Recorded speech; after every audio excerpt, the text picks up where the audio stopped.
I cut off my parents for siding with my cheating twin. Then they called 8 years later asking for a favor. Hi, I'm Nathan, 31.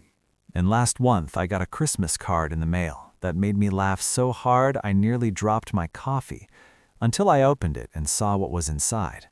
A note, scrawled in my mother's familiar handwriting. We forgive you. Ethan needs you. Come home. 8 years.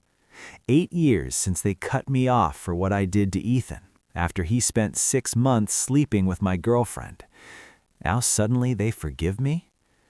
Let me tell you exactly what went down, because apparently you all missed the part where I was the one bleeding. I'll start with the day everything exploded, March 18th. I came home early from work at the HVAC firm where I'd been grinding 60-hour weeks to pay off my student loans and build something with Amanda, the girl I'd been with since freshman year.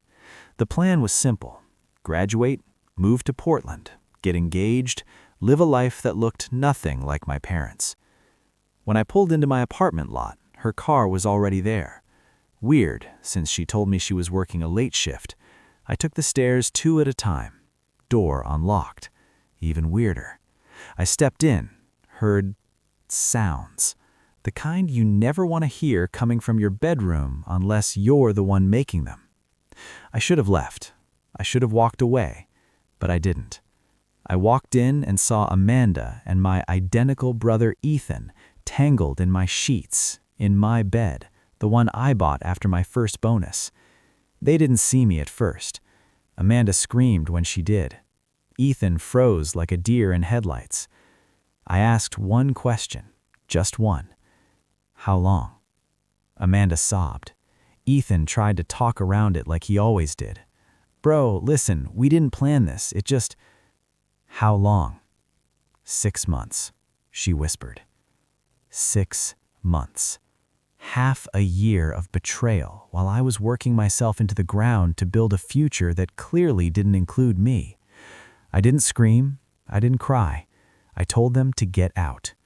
They had the nerve to ask if we could talk about this like adults. I repeated myself. He left shirtless. She left crying. 3 hours later, I called my parents. Figured they'd want to know. Mom, are you sure? Maybe you misunderstood. Dad, well, you and Amanda weren't married. These things happen. I told them I walked on them. No room for interpretation. Their response? You need to forgive him. He's your brother. They chose him, without even pretending to hesitate. I stopped being their son that night. The fallout came fast. I blocked Ethan and Amanda, changed the locks, packed every scrap of Amanda's stuff into a box, and dropped it at her door with a note that just said, "Lose my number." Then came the campaign. My parents called non-stop, acting like I was the one who detonated the family. You're overreacting. Amanda wasn't your wife. Ethan feels terrible. Not one word about what I felt, about what had been done to me. Then the threats. If you don't come to dinner Sunday, you're choosing to leave this family. They meant it. When I didn't show up, I was officially ghosted, blocked from family events. Nobody reached out on my birthday. No Christmas cards, no congratulations when I graduated or got promoted or bought my first house. I disappeared, and they didn't blink. So I built a life without them. Moved to Portland alone, threw myself into work, climbed the ladder, met people who actually respected me, got promoted, got stronger, built a name. Did it hurt? Yeah, the first year was brutal. I'd wake up sometimes reaching for my phone to call Mom before remembering she didn't want to hear from me. Year 2, I spent Christmas with a coworker's family. Year 3, I stopped counting how long it had been since anyone from home called. Then came year 8, this year. 2 weeks before Christmas, my phone started buzzing with numbers I didn't recognize. Aunts, cousins, my mom, my dad. All of them suddenly remembered I existed. All of them wanted the same thing: come home for Christmas. No mention of what happened, No apology, no ownership. Just cheerful little let's catch up messages, like we hadn't been complete strangers for almost a decade. I ignored them, but the messages kept coming, more urgent. Then, late one night, Mom called from a blocked number. I answered because I was tired of wondering. "Nathan," she said, like we'd just talked last week, "please come home. It's Christmas. Your brother needs you." There it was. Not "we miss you," not "we were wrong." "Ethan needs you." "What's going on?" I asked. She hesitated, then lied. "Just, we want the whole family together again, for old side's sake." That's when I called the one person I still trusted, my cousin, Riley, in Seattle. He didn't sugarcoat it. "Ethan's sick," he said. "Kidney failure. He needs a transplant." And suddenly, everything made sense. The messages, the calls, the fake apologies, the sudden urgency. They didn't want me back. They wanted my kidney. I checked online. Identical twins are almost always perfect donor matches. And suddenly, everything made sense. I wasn't family to them. I was inventory. The next day, the guilt offensive kicked into overdrive. Voicemails from my mom. "Nathan, please, your brother is very sick. We're scared." Text from my dad. "Let's not let pride get in the way. We can fix everything if you just come home." Then Ethan called. New number, new voice, weaker, slower. "Nathan, I just want to say I'm sorry. For everything. I was a stupid kid. I never meant to hurt you. I think about it every day. I don't expect anything from you. I just wanted you to know that." I didn't say anything. I let him talk. He sounded real, tired. Then came the pivot. "I'm dying, Nathan. Doctors say I don't have long without a transplant. You're my best shot." There it was, the real reason he called. I asked him one thing. "Would you have done it for me?" Silence. I asked again. "I don't know," he finally said. That was my answer. I told him I was sorry he was sick, that I didn't want him to die, but I wasn't going to save him. "You burned that bridge," I said, "and when the smoke cleared, the entire family helped you pile the ashes on me." He didn't argue. He just said, "Okay," and then hung up. I thought that would be the end of it, but it wasn't. The next day, I got a handwritten letter forwarded through an old address from my dad, pages long, full of vague admissions. "We know we didn't handle things well. We were confused, hurt. We didn't know how to deal with what happened back then. But your brother is dying now. You're his only chance. We'll do anything to make things right. Just please come home." I read it twice. He still never said what Ethan did was wrong. He never apologized for cutting me off. He just wanted me to come home and fix it all, like I was a human repair part. I mailed a letter back. "You didn't handle things badly. You chose. Now you live with it." That was 2 days ago. And today, Amanda messaged me, for the first time in 8 years. She said she was sorry, that she regretted everything, that she knew I hated her, but Ethan was dying, and I was his only hope. She ended it with, "Please don't let my mistake cost him his life." Her mistake? Not their betrayal? I blocked her. Again. This time, with no hesitation. 3 days before Christmas Eve, I was ambushed in the parking garage beneath my office. I was walking to my car after a long day, earbuds in, grocery list in my head, when I heard my name echo off the concrete walls. "Nathan!" I turned, and there she was, my Aunt Karen, clutching a tote bag like it held the cure for everything. Jesus Christ, I muttered. What are you doing here? She jogged up, breathless. I just need 5 minutes, please. The family. No, you don't show up at someone's workplace unannounced. That's stalking, Karen. She ignored that. Your brother is dying, Nathan. So I've heard. You're his twin. You shared a womb, a childhood, Christmas mornings. He needs you. I took a deep breath. You want to talk about Christmas mornings? You mean the ones I haven't been invited to for almost a decade because your family decided betrayal was more palatable than accountability? That's not fair. Fair? You all told me to apologize to Ethan after he slept with my girlfriend. You called me dramatic, said I was tearing the family apart. You disowned me. We made a mistake. No, you made a decision. And now you want a do-over because he's on borrowed time. She actually reached for my hand. I stepped back. You think I haven't thought about this? That I haven't agonized over what kind of person I am if I let him die? It's complicated. It's not. It's actually very simple. I was discarded, forgotten, ghosted by everyone who claimed to love me. You made it crystal clear that I wasn't family unless I was willing to be walked on. Now you want me to put my health on the line for someone who couldn't even say sorry until his life was at stake? He's changed. I've changed too, I said. I'm not the guy who used to swallow betrayal and call it family.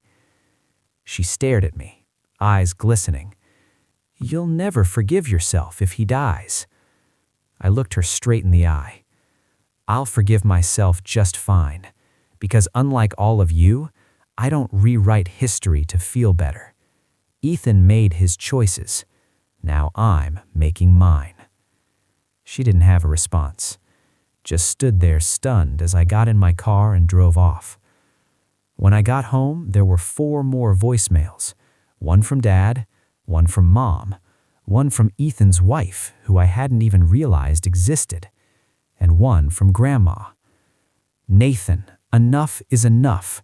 You're letting your brother die. That's blood on your hands.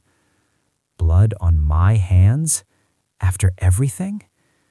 I turned off my phone, made dinner, put on a movie, and felt nothing. No guilt, no ache, no flinch. Just peace. Because I finally understood the truth. They didn't come crawling back because they loved me. They came crawling back because they needed a part of me, and I wasn't giving it. Christmas Eve morning, I woke up to a knock on my front door. Not a package, not a neighbor.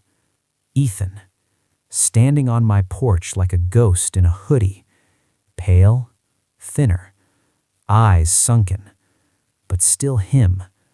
Still the same guy who once knew my PIN code and used it to buy Amanda a birthday gift with my card. I didn't open the door, just stared at him through the glass. He raised a hand, not quite a wave. Nathan, please, just 5 minutes. I opened the door halfway. You've got 2. He nodded slowly, like he knew that was generous. I'm not here to guilt you, I swear. I needed to look you in the eye. 8 years too late for that, I said. I deserve that. He looked down at the snow-dusted doormat. I know this doesn't fix anything, but I want to tell you the truth. All of it. I leaned against the doorframe, arms crossed. Go on. He took a breath. It wasn't just Amanda. There were others. Not girlfriends, not serious ones, just girls you liked, girls who liked you, and I'd flirt with them, joke around. I thought it was harmless. It wasn't, I said. I know that now, but back then, I liked feeling wanted, liked feeling like I had something you didn't. I stared at him. What exactly did I ever do to you, Ethan? He shook his head, eyes glassy. Nothing. That was the problem. You were always the better one, the stable one, the one Dad respected, even if he didn't show it, the one who built something. I didn't know how to be that, so I went after the only thing you had that I could take. Amanda. He didn't say her name. He didn't have to. And the family? I asked. I let them make you the villain, because it was easier. If they were mad at you, they weren't disappointed in me. There it was, the first honest sentence I'd ever heard from him. He rubbed a hand over his face. I don't expect you to forgive me. I wouldn't. I needed you to know I know what I did. And if this is the last Christmas I see, I didn't want it to leave it unsaid. I didn't reply. He nodded like he expected that, turned to walk down the steps, then stopped. You're right, you know. If the roles were reversed, I don't think I would have given you my kidney. Not back then. I raised my eyebrows. But now? He looked back at me, half a sad smile on his lips. Now, I know what it's like to be scared, to feel small, to realize you're not the main character in your own family. I don't know if that makes me better, but maybe it makes me human. He walked off into the cold. I didn't stop him, didn't call out. I just closed the door and leaned against it. Let the silence settle. Let the words echo. He hadn't asked me again, not once. No pitch, no pressure, just the truth. And for the first time in 8 years, I didn't feel angry. I just felt tired. Christmas Day, I went for a long walk. Didn't go to church, didn't see friends. Just pulled on my coat, grabbed a coffee, and wandered the Pearl District. Empty streets lit with twinkling lights, and wreaths someone else had taken time to hang. The city felt quiet in a way I hadn't experienced in years. Not lonely, just still. I passed families taking pictures, kids with sleds dragging behind them, a couple kissing under a bus stop mistletoe. I wondered what my family was doing. I figured the dinner was happening anyway, probably with one empty chair and 1,000 pointed silences. By the time I got home, there was a package on my doorstep.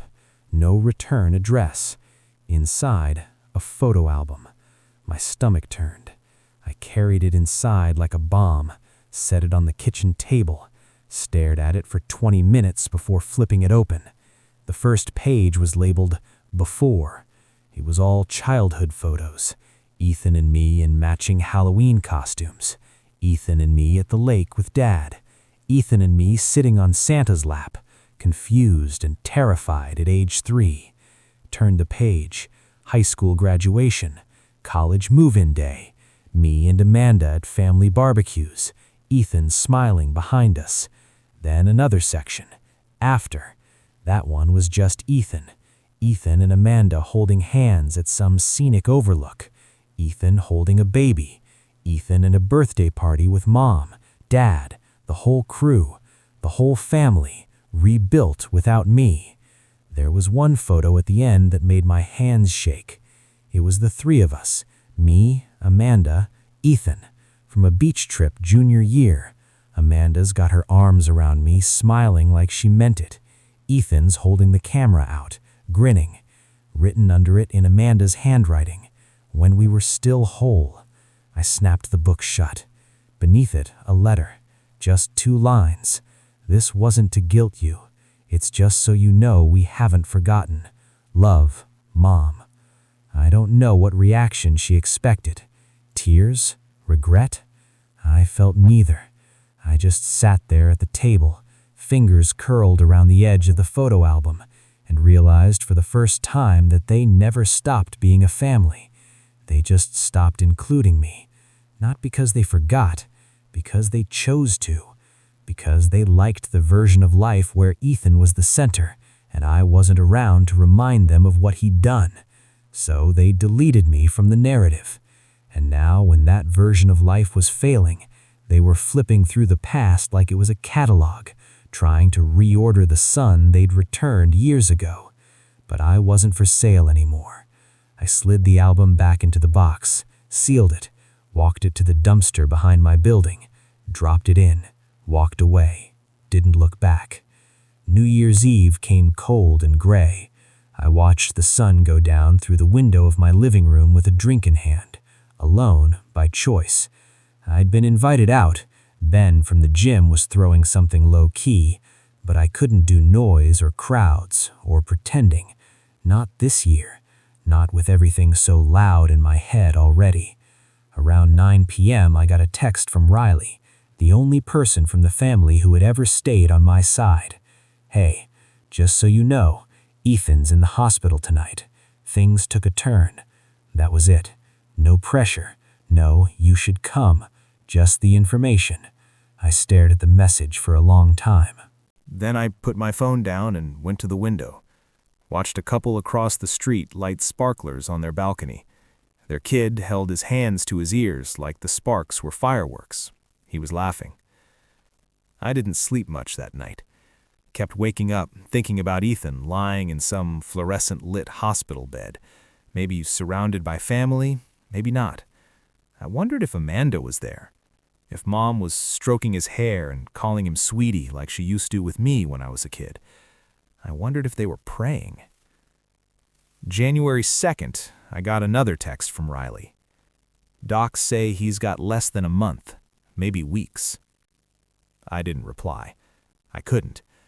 But I felt something shift. Not guilt, not responsibility, just a quiet knowing. I thought about the day I caught them, the way Amanda screamed and Ethan just froze, the way neither of them moved for 30 full seconds, like they were stunned I had the nerve to catch them in the act. I thought about my dad telling me to be mature, about Grandma calling me a spoiled brat, about how the entire family closed ranks around Ethan, like betrayal was just another one of his quirks. And then I thought about now, about them begging, crawling, pretending, hoping I was still the same old Nathan who could be manipulated with just the right sad tone and a few memory-laced photos. That guy was dead. He died the day he chose self-respect over proximity. That night, I wrote Ethan one final letter, not to mail, not to read to him, just to write, for me. Ethan, you're dying, and I'm not coming. That doesn't mean I hate you. It means I remember. I remember everything. Every time you laughed with me while you were sleeping with Amanda, every time you came over for dinner and pretended we were close, every time I defended you. I remember the silence after I found out, the absence, the way no one, not one person said, that was wrong. You let them make me the villain. You needed me to be the villain. So no, I'm not giving you my kidney. Not out of vengeance, not out of bitterness, out of clarity. You made your choices, and I made mine. I lived, I built, I survived without any of you, and I am not giving up part of myself, literally, for people who discarded me like I was disposable. You don't deserve to die, but I don't deserve to bleed for people who never once tried to stop the bleeding I already did. Goodbye, Nathan. I folded the letter, slid it into the drawer with my passport and old tax documents, a drawer full of things you keep but rarely look at. Then I made dinner, watched a movie, went to bed, and for the first time since this whole thing started, I slept through the night. No dreams, just quiet. Ethan died 3 weeks later. Riley texted me the morning after it happened. He passed at 2:13 a.m., peacefully. Family was with him. That was it. No plea, no guilt, just a simple fact. I stared at the message, standing in my kitchen in my sweatpants, the kettle whistling behind me. I turned the stove off, sat down, and I waited for the feeling. Guilt? Grief? Relief? Rage? Nothing came. Just quiet. Later that day, an email arrived from my father, a short one this time. Ethan's gone. The funeral is Saturday. You're welcome to come. No expectations. Just think about it." I didn't reply. Saturday came, and I didn't go. Instead, I drove out to the coast, to this overlook I'd found years ago while house hunting, sat on the hood of my car with a thermos of coffee, and watched the waves smash themselves against the cliffs. I didn't cry. I didn't curse the sky. I didn't feel like I was missing something I should have been part of. Because I wasn't part of it. Hadn't been in 8 years. You don't mourn what you never had back. You don't grieve the version of a person who only existed before they chose to hurt you. What I felt was closure. A chapter sealing itself shut with the finality of dirt hitting a coffin lid. A few days later, Riley called. "They're spinning it now," he said, "telling everyone you refused to come because you're heartless, that you held a grudge until your own brother died." I said, "Let them, if that's what keeps them warm at night." There was a pause. "You did the right thing, Nathan, even if nobody else says it." I didn't need anyone else to, because I already built the life I wanted. And for the first time since that March afternoon 8 years ago, I wasn't surviving anymore. I was living.